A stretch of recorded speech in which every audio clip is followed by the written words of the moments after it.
While the news of the lawsuit stunned the sports world, Flores' allegations also shocked Dolphin fans. Many of them are still fired up, saying he shouldn't have been fired in the first place. CBS 4's Keith Jones continues our team coverage live from 6 Sports WQAM. It's expected to be a hot topic this morning. Keith. Actually, we're at Hard Rock Stadium. Good morning to you. It's not just Dolphins fans talking about this, by the way. This is the entire sports fandom is talking about this. It's all sports radio is talking about. National sports radio has been talking about this morning. And the general consensus from what I was listening to is that Brian Flores' lawsuit shines a light on the fact that there's no level playing field here when it comes to coaching and when it comes to ownership in the NFL. And Dolphins fans say he should never have been fired in the first place.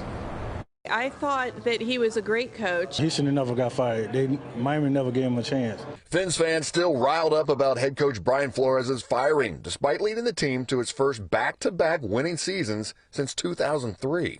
Do you think color had something to do with it?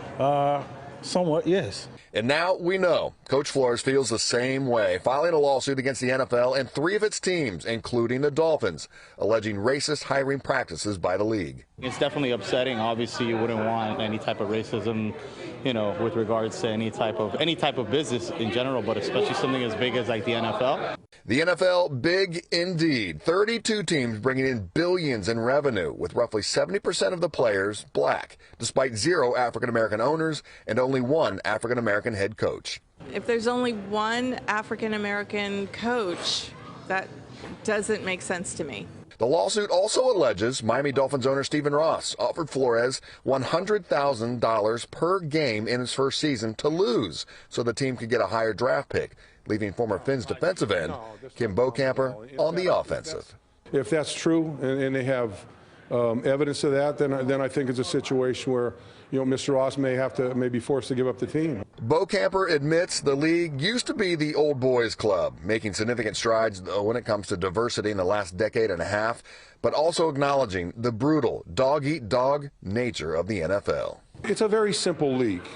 If they hire you to be the coach and you don't produce, you're gone.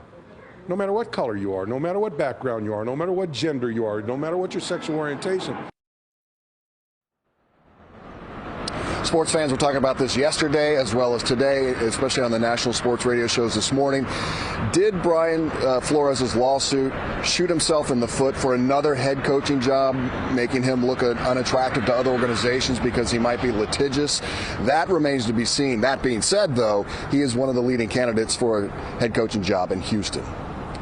Live at Hard Rock Stadium, Keith Jones, CBS 4 this morning.